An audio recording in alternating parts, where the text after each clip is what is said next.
ബഹുദൂതരുമായി മേഘത്തേരതിൽ N പ്രിയ രക്ഷകനെഴുന്നള്ളുന്നു.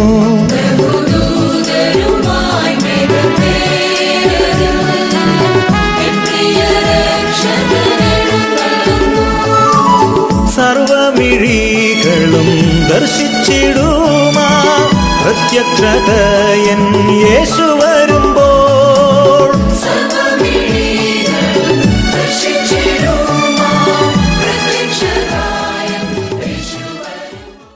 ദൈവനാമം മഹത്വമുള്ളതായി മാറട്ടെ.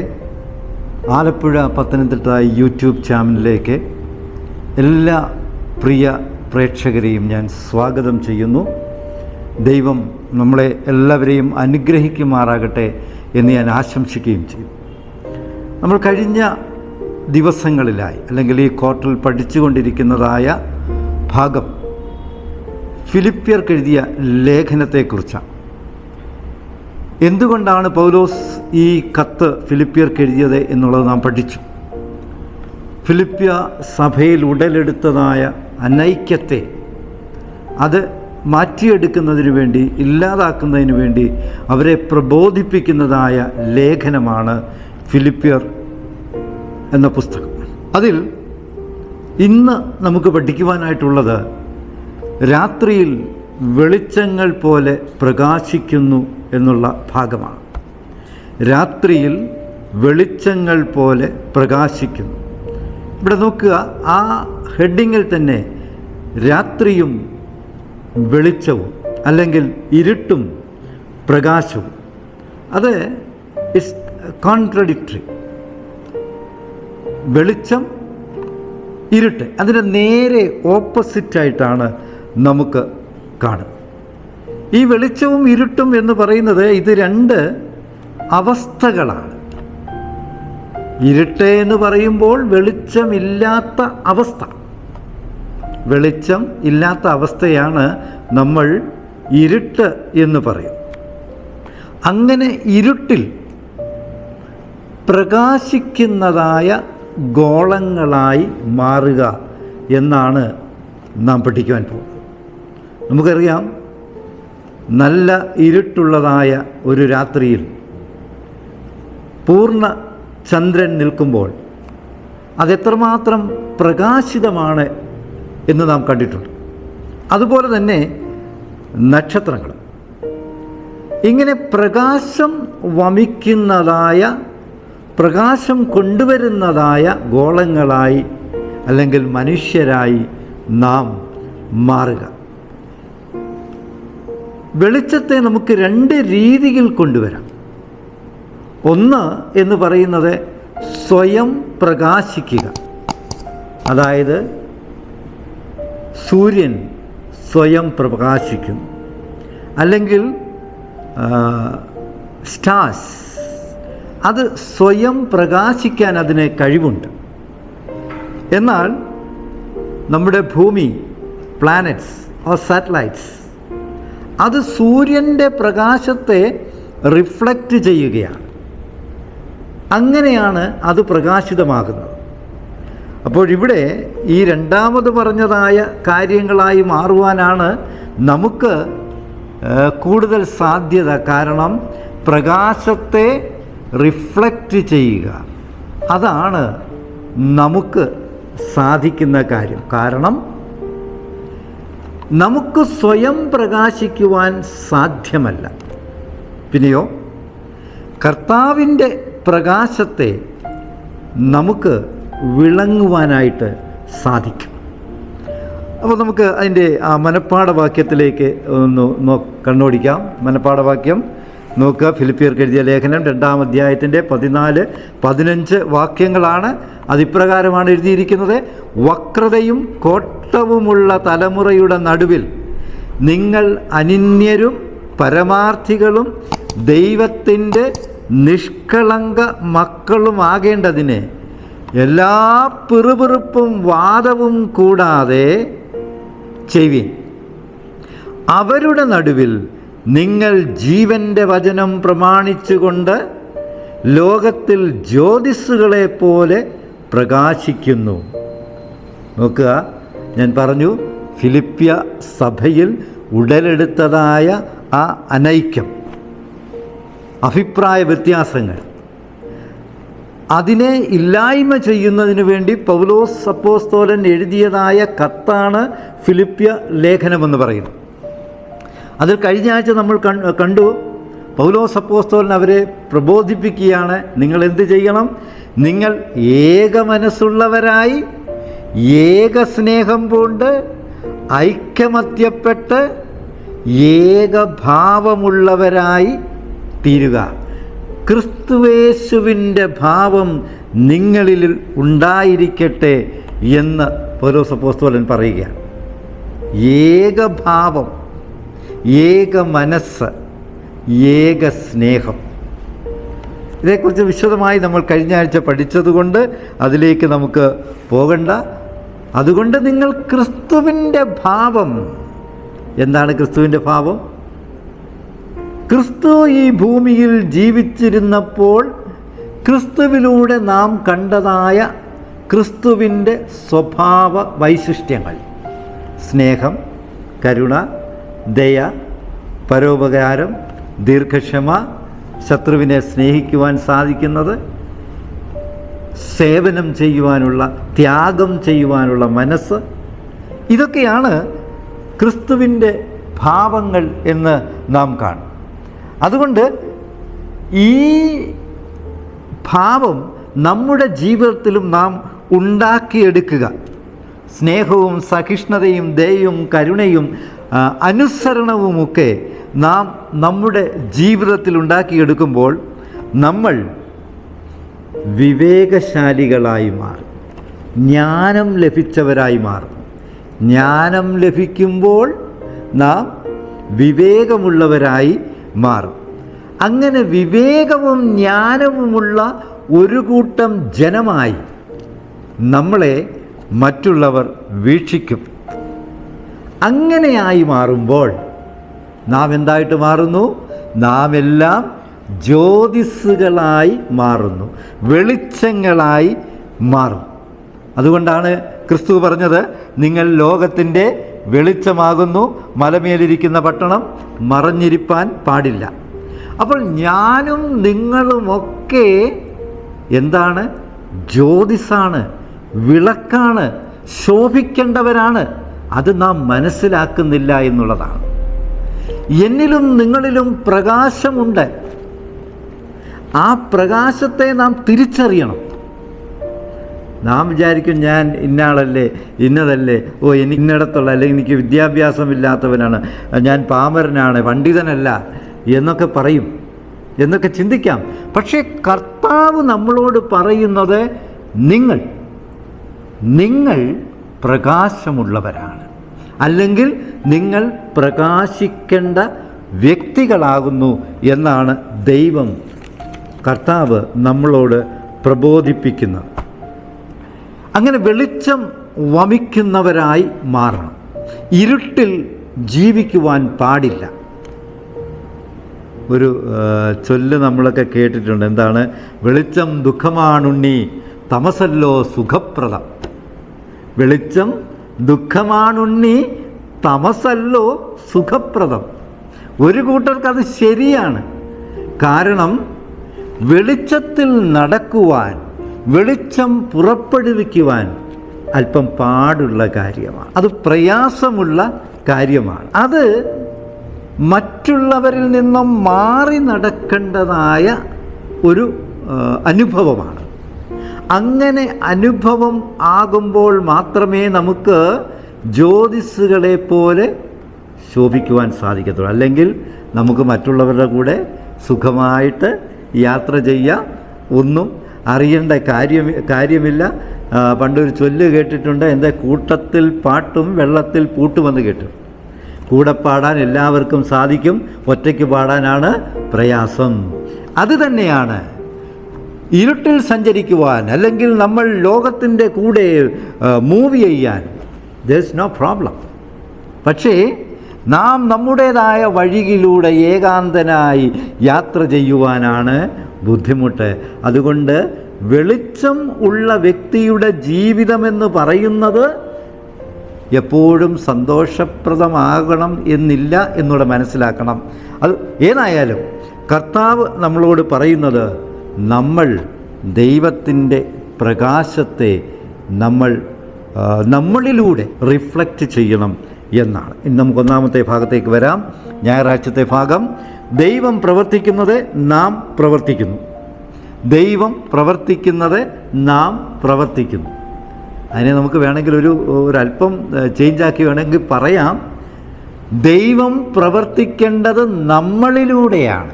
ദൈവം പ്രവർത്തിക്കേണ്ടത് നമ്മളിലൂടെ ആകുന്നു എന്ന് നാം മനസ്സിലാക്കുക. അപ്പോൾ ദൈവം നമ്മളിലൂടെ, അല്ലെങ്കിൽ നമ്മൾ ദൈവത്തിൻ്റെ സ്വഭാവത്തെ പ്രകടിപ്പിക്കുമ്പോൾ, അല്ലെങ്കിൽ ക്രിസ്തുവിൻ്റെ സ്വഭാവത്തെ നമ്മളിലൂടെ നമ്മൾ പ്രകടിപ്പിക്കുമ്പോൾ നാം എന്താകുന്നു?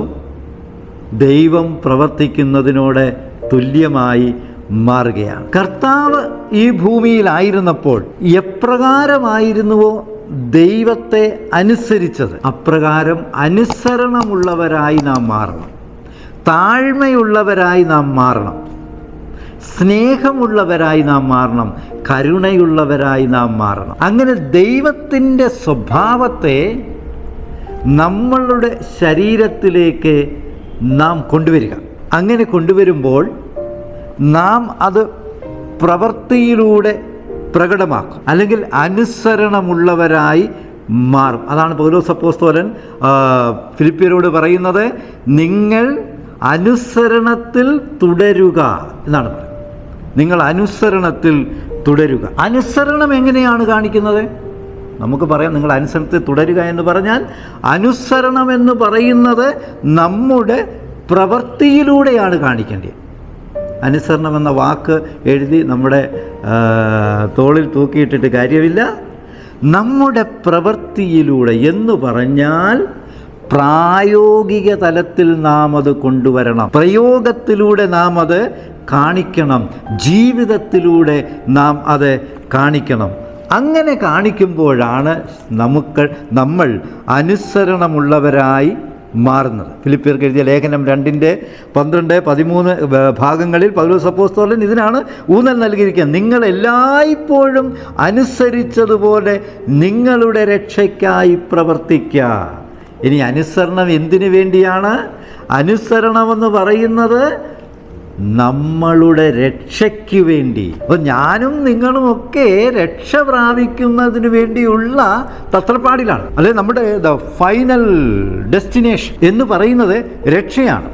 അപ്പോൾ ആ രക്ഷയ്ക്ക് വേണ്ടി നാം അനുസരണത്തോടെ പ്രവൃത്തി ചെയ്യുക, അനുസരണത്തോടു കൂടി പ്രവർത്തിക്കുക. കാരണം എൻ്റെ രക്ഷ എന്ന് പറയുന്നത് എൻ്റെ കയ്യിലാണ്. അതിനുവേണ്ടി അതിനുവേണ്ടിയാണ് മനഃപ്പാഠവാക്യത്തിൽ പൗലോസ് അപ്പോസ്തലൻ പറഞ്ഞത്, നിങ്ങൾ എന്തായി മാറണം?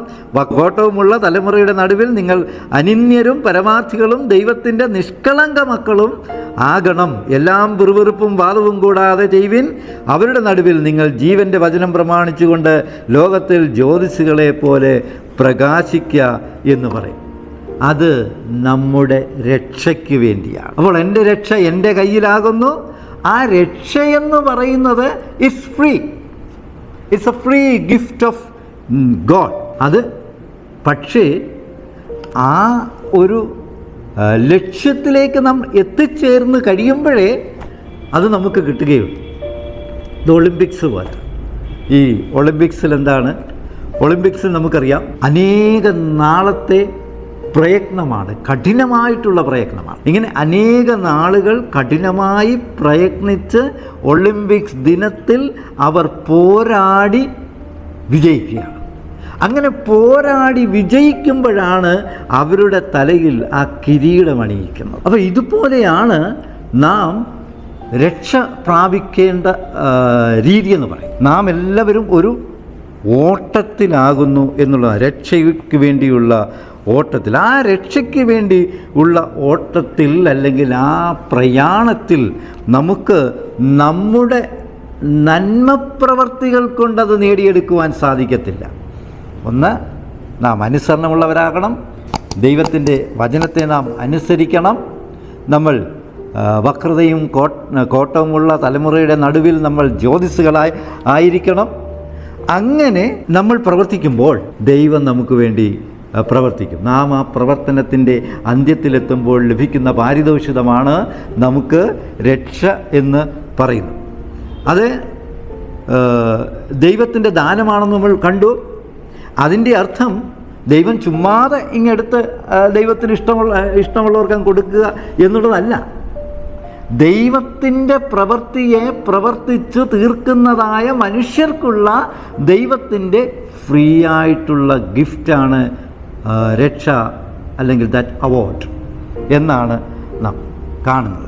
എന്നാൽ അതുകൊണ്ടാണ് യാക്കോബ് പറഞ്ഞത്, പ്രവൃത്തിയില്ലാത്ത ജീവിതം ചത്തത്. വിശ്വാസം കൊണ്ട് മാത്രം പോരാ, അത് നമ്മളുടെ പ്രവൃത്തിയിൽ നാം കൊണ്ടുവരണം.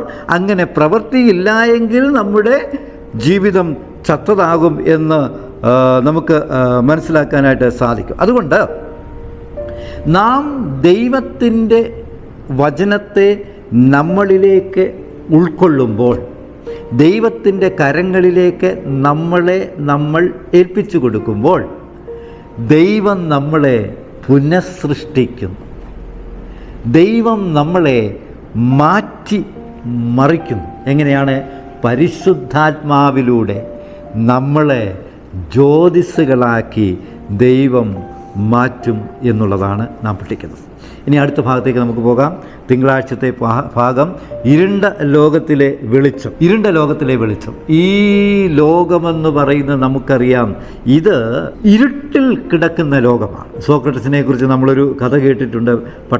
പട്ടാപ്പകൽ നേരത്തെ അദ്ദേഹം റാന്തലും കത്തിച്ചുകൊണ്ട് തെരുവിലൂടെ നടക്കുകയാണ് ഒരു മനുഷ്യനെ തേടി, വെളിച്ചമുള്ളപ്പോൾ. അപ്പോൾ ആത്മീകമായും സാമൂഹ്യപരമായുമൊക്കെ ഇന്ന് ഇരുളടഞ്ഞു നിൽക്കുന്നതായ ഒരു കാലഘട്ടം. അത് നമുക്ക് വളരെ വ്യക്തമായിട്ട് നമ്മുടെ പത്രങ്ങളോ അല്ലെങ്കിൽ നമ്മുടെ സോഷ്യൽ മീഡിയയോ നമ്മുടെ ചുറ്റുപാടുകളെയോ ഒക്കെ വീക്ഷിക്കുമ്പോൾ മനസ്സിലാക്കാൻ സാധിക്കുന്നതേ ഉള്ളൂ. അച്ഛൻ മകനെ കൊല്ലും, മകൻ അച്ഛനെ കൊല്ലും, അമ്മയെ കൊല്ലുന്നു, അമ്മ മകളെ കൊല്ലുന്നു, കാമുകൻ്റെ കൂടെ ഓടിപ്പോകുന്നു. നമ്മൾ കേട്ടാൽ അറയ്ക്കുന്നതായിട്ടുള്ള സാഹചര്യങ്ങളും സംഭവങ്ങളും കൊണ്ട് ലോകം നിറഞ്ഞു നിൽക്കുകയാണ്. അപ്പം അങ്ങനെ വെളിച്ചമില്ലാത്ത ഒരു ലോകത്തിലാണ് നാം എല്ലാവരും ജീവിക്കുന്നു. ആ വെളിച്ചമില്ലാത്ത ലോകത്തിൽ ജീവിക്കുന്ന നമ്മൾ ആണ് ജ്യോതിസുകളെ പോലെ പ്രകാശിക്കേണ്ടി, അല്ലെങ്കിൽ നമ്മൾ പ്രകാശമുള്ളവരായി മാറണം. ധാർമ്മികമായും ലൗകികമായും ആത്മീകമായും നാം പ്രകാശമുള്ളവരാകണം. മറ്റുള്ളവർ നമ്മളെ വീക്ഷിക്കുമ്പോൾ നമ്മൾ വ്യത്യസ്തരാകുന്നു എന്ന് അവർക്ക് മനസ്സിലാക്കണം. അതുകൊണ്ടാണ് ഫിലിപ്പിയർക്ക് എഴുതിയ ലേഖനം 2:15-16 വാക്യങ്ങളിൽ പൗലോസ് അപ്പോസ്തലൻ പറയുന്നത്, അവരുടെ ഇടയിൽ നിങ്ങൾ ജീവൻ്റെ വചനം പ്രമാണിച്ചുകൊണ്ട് ലോകത്തിൽ ജ്യോതിസുകളെ പോലെ പ്രകാശിക്കുന്നു. എങ്ങനെയാണ് ജ്യോതിസാകുന്നത്?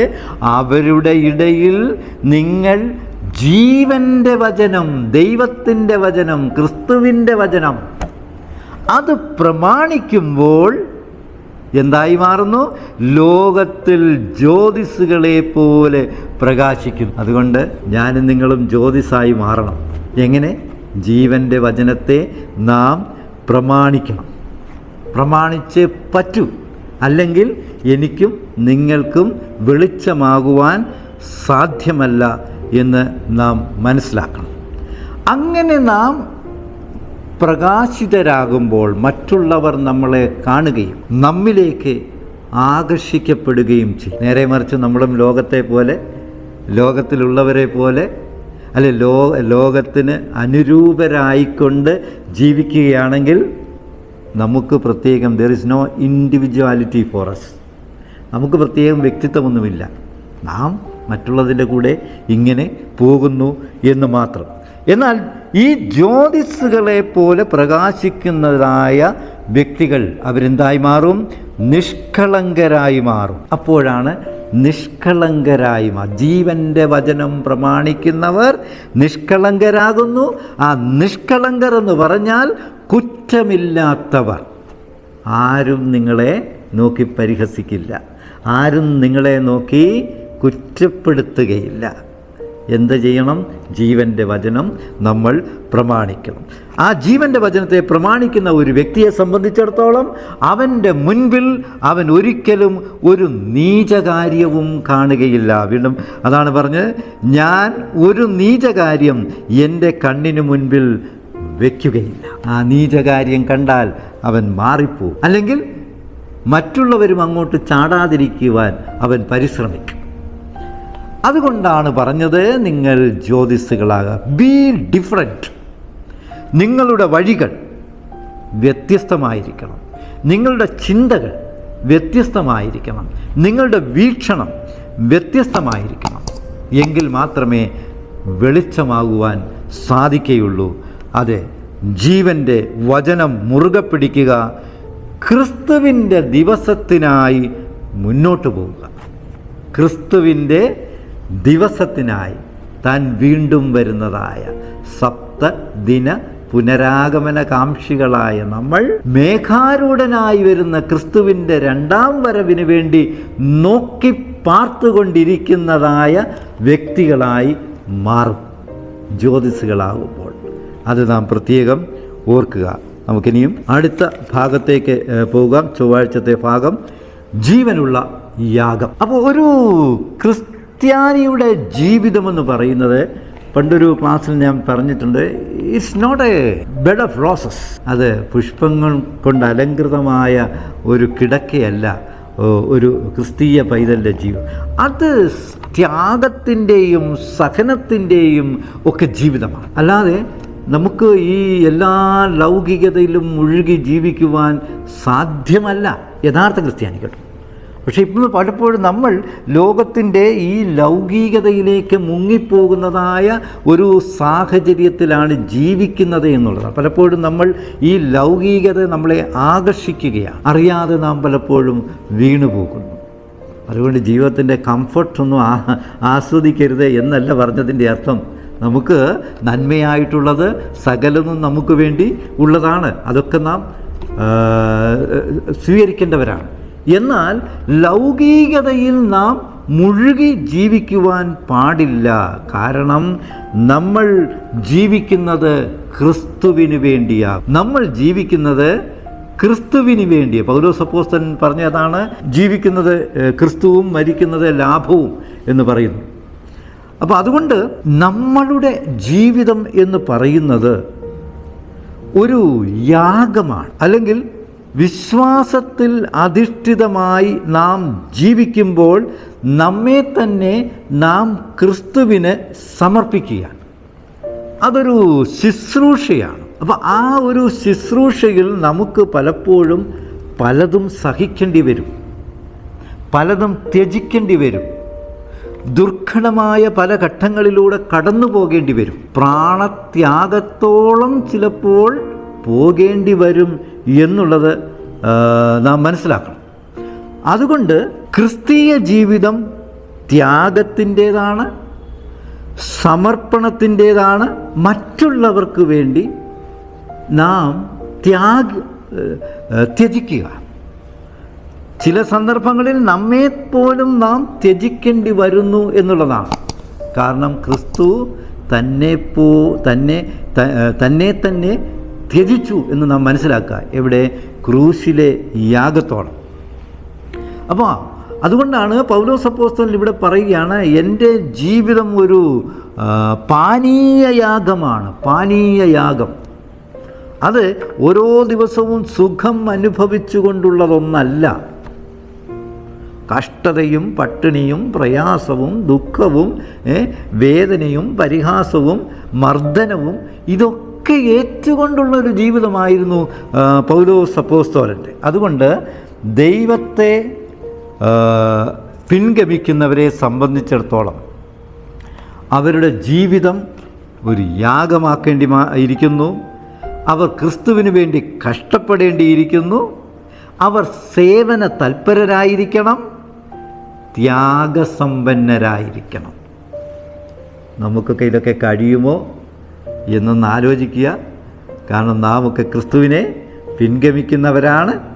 അപ്പോൾ ഈ സ്വഭാവം നമ്മളുടെ ജീവിതത്തിലില്ല എങ്കിൽ തീർച്ചയായും നമുക്ക് ക്രിസ്ത്യാനികൾ എന്ന് പറയുവാൻ ബുദ്ധിമുട്ടായിരിക്കും. കാരണം ഫിലിപ്പിയർ അങ്ങനെയുള്ള ഒരു കൂട്ടരായിരുന്നു. അവർ ത്യാഗസമ്പന്നരായിരുന്നു, അവർ സ്വയം ത്യജിച്ചു, അവർ സ്നേഹിച്ചു, അവർ അനുസരിച്ചു. ഇങ്ങനെയുള്ള ഒരു വിഭാഗമായി. അടുത്ത ഭാഗത്തേക്ക് നമുക്ക് പോകാം.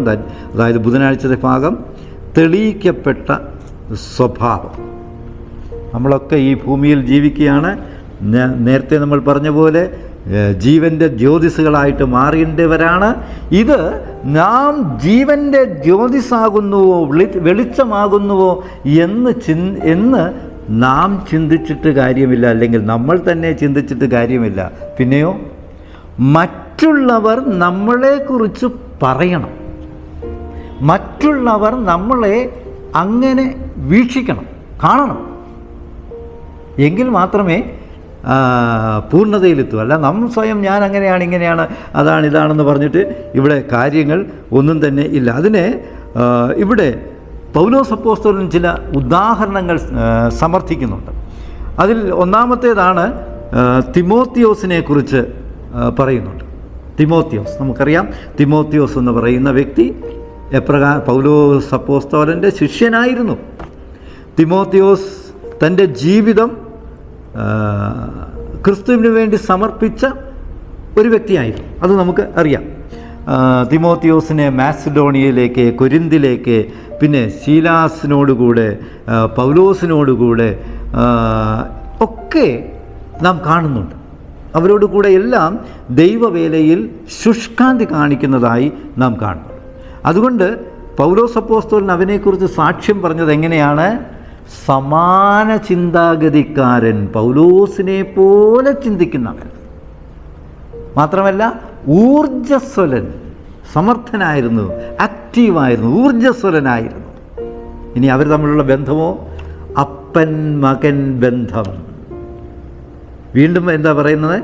സ്വന്തം കാര്യം നോക്കാത്തവൻ, ക്രിസ്തേശുവിൻ്റെ ദാസൻ, നിർമ്മതൻ, കഷ്ടം സഹിക്കുന്ന. ഇതാണ് പൗലോസ് അപ്പോസ്തലൻ തിമോത്തിയോസിനെ കുറിച്ച് രേഖപ്പെടുത്തിയതായിട്ടുള്ള സാക്ഷ്യം. നമ്മളെക്കുറിച്ച് ഇങ്ങനെ ആരെങ്കിലും പറയും? ഇതിൽ എത്ര കാര്യം നമ്മളെ നോക്കി മറ്റുള്ളവർ പറയും. അതുകൊണ്ട് നാം എന്താണെന്ന് നാം തന്നെ തെളിയിച്ച് കാണിക്കും. നമ്മളുടെ സ്വഭാവത്തിലൂടെ നാം മറ്റുള്ളവർക്ക് അത് തെളിയിച്ച് കാണിക്കണം. ഇനിയും പൗലോസ് അപ്പോസ്തലൻ തിമോത്തിയോസിനെ കുറിച്ച് ഇപ്രകാരമൊക്കെ പറഞ്ഞുവെങ്കിൽ അതിൻ്റെ അർത്ഥം തിമോത്തിയോസ് തൻ്റെ ഈ സ്വഭാവം അവൻ്റെ ജീവിതത്തിലൂടെ പ്രകടമാക്കി എന്നുള്ളതാണ്. പ്രകടമാക്കി. അനേകം സമയം പരീക്ഷകളിൽ അകപ്പെടുന്നുണ്ട് പൗലോസിനോടൊപ്പം. പിന്നെ അവർ രണ്ടുപേരും ഒരുമിച്ചാണ് പ്രവർത്തിച്ചത്. അപ്പോൾ ഇതൊക്കെ വെച്ചുകൊണ്ടാണ്, മനസ്സിലാക്കിക്കൊണ്ടാണ് ഇങ്ങനെയൊരു സാക്ഷ്യം പറയുന്നത്. അതുകൊണ്ട് നാം എന്താണ് എന്ന് മറ്റുള്ളവർ നമ്മളെ വീക്ഷിക്കുന്നത് എന്ന് പറയുന്നത് നാം നേരിട്ടതായ അവസ്ഥയെ അടിസ്ഥാനമാക്കിയാണ്. നാം മറ്റുള്ളവരോട് സൗമ്യമായിട്ടാണ് പെരുമാറുന്നത്, സ്നേഹത്തോടു കൂടിയാണോ പെരുമാറുന്നത്, അതോ എന്തെങ്കിലും ഒന്ന് കേൾക്കുമ്പോൾ കോപത്തോടെ അവൻ്റെ മേൽ ചാടി വീഴുകയാണോ, അല്ലെങ്കിൽ പ്രകോപനങ്ങൾ ഉണ്ടാകുന്നതായ സമയത്ത് നാം എപ്രകാരം അതിനെ കൈകാര്യം ചെയ്തു, അപമാനങ്ങളുണ്ടായ സമയത്ത് നാം എങ്ങനെ അതിനെ കൈകാര്യം ചെയ്തു, അടിച്ചമർത്താൻ മറ്റുള്ളവർ ശ്രമിച്ചപ്പോൾ നമ്മുടെ പ്രതികരണങ്ങൾ എങ്ങനെയായിരുന്നു. അപ്പോൾ ഇങ്ങനെയുള്ള കാര്യങ്ങളിലൂടെയാണ് ശരിക്കും നാം ആരാകുന്നു എന്ന് മറ്റുള്ളവർക്ക് നമ്മൾ തെളിയിച്ചു കൊടുക്കേണ്ടത്. അങ്ങനെയാകുമ്പോഴാണ് കൃപകൾ നമ്മുടെ മേൽ പെരുകുന്നത്. അതുകൊണ്ട് A Christian should be different from others. ഇതാണ് നമ്മൾ പഠിക്കേണ്ടത്. ഇനിയും അവസാനത്തെ വ്യാഴാഴ്ചത്തെ ഭാഗത്തേക്ക് വരാം. അത്തരക്കാരെ ബഹുമാനി. അപ്പം ഞാനും നിങ്ങളും ബഹുമാന്യമർഹിക്കുന്നവരാകുന്നുവോ? എങ്ങനെയുള്ളവരെയാണ് ബഹുമാനിക്കേണ്ടത്? ഇവിടെ പൗലോസ് അപ്പോസ്തലൻ മറ്റൊരു വ്യക്തിയെക്കുറിച്ച് പറയുന്നുണ്ട്. ആരാണ്? എപ്രഫോദിത്തോസ്. അദ്ദേഹത്തെക്കുറിച്ച് പൗലോസ് അപ്പോസ്തലൻ പറയുന്നുണ്ട്. എങ്ങനെയാണ് അദ്ദേഹത്തെക്കുറിച്ച് പറയുന്നത്? എൻ്റെ സഹോദരൻ. ഇനി രണ്ടെന്താണ് പറയുന്നത്? കൂട്ടുവേലക്കാരൻ. 3 പറയാണ് സഹപടൻ, പ്രവൃത്തിയിൽ മരണത്തോളം എത്തിയവൻ, പൗലോസിനെ ജയിലിൽ വെച്ച് അനേകം പ്രാവശ്യം സേവിക്കുന്നവൻ, പൗലോസിൻ്റെ ശുശ്രൂഷകൻ, പൗലോസിൻ്റെ ലേഖനം ഫിലിപ്പ്യ സഭയ്ക്ക് കൊണ്ടെത്തിക്കുന്നതായ ദൂതൻ. അങ്ങനെ ഈ മനുഷ്യനെക്കുറിച്ച് പൗലോസ് അപ്പോസ്തലൻ ഫിലിപ്പ്യരോട് പറയുകയാണ്, അവൻ ബഹുമാനം അർഹിക്കുന്നവനാണ്, അവനെ ബഹുമാനിക്കുക എന്ന് ആവശ്യപ്പെടുകയാണ്. ചുരുക്കം പറഞ്ഞാൽ ബഹുമാനം അർഹിക്കുന്നത് നമ്മുടെ വിദ്യാഭ്യാസത്തിലോ പദവിയിലോ സമ്പത്തിലോ അറിവിലോ മറ്റൊന്നുമല്ല. അതെ, ദൈവത്തിൻ്റെ വിശ്വസ്ത ദാസനായി മാറുന്നതായ ഒരു വ്യക്തിക്ക്, അല്ലെങ്കിൽ ജീവൻ്റെ ജ്യോതിസായി മാറുന്ന ഒരു വ്യക്തിക്ക്, യേശുവിനെ മാതൃകയാക്കുന്നതായ ഒരു വ്യക്തി, വിശ്വസ്ത പുരുഷനാകുന്ന ഒരു വ്യക്തി, അങ്ങനെയുള്ള വ്യക്തികളെ മാനിക്കുക എന്നാണ്. അല്ലാതെ ഒരാളുടെ പൊസിഷൻ നോക്കിയല്ല നമ്മൾ അവരെ മാനിക്കേണ്ടത്. ഓഫ് കോഴ്സ് അവരെ മാനിക്കരുത് എന്നുള്ളതല്ല.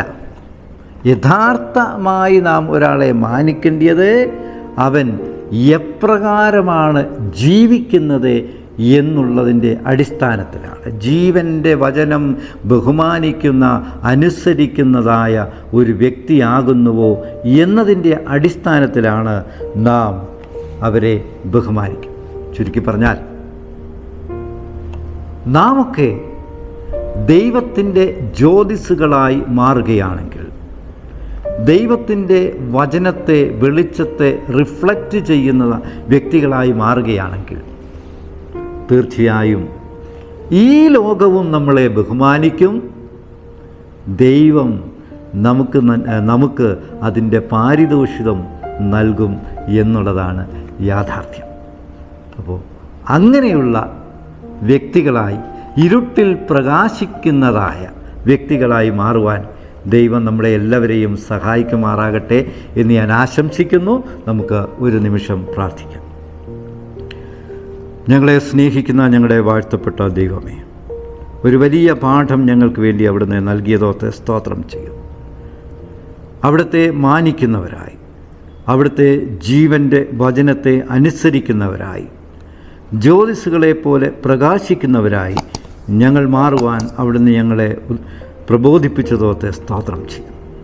കർത്താവേ, ഈ തിരുവചനം കേട്ട എല്ലാവരെയും അവിടുന്ന് അനുഗ്രഹിക്കണമേ. ഞങ്ങൾക്ക് സ്വർഗീയ നന്മകൾ കൊണ്ട് നിറയ്ക്കണമേ. യേശുവിൻ നാമത്തിൽ അപേക്ഷിക്കുന്നു. കൃപയോടെ കേൾക്കുമാറാകണമേ. ആമേൻ.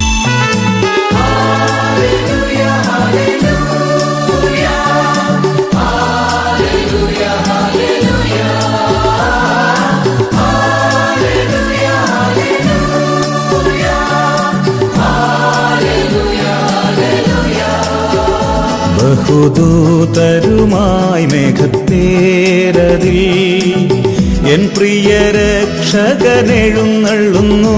ബഹുദൂതരുമായി മേഘത്തേരതിൽ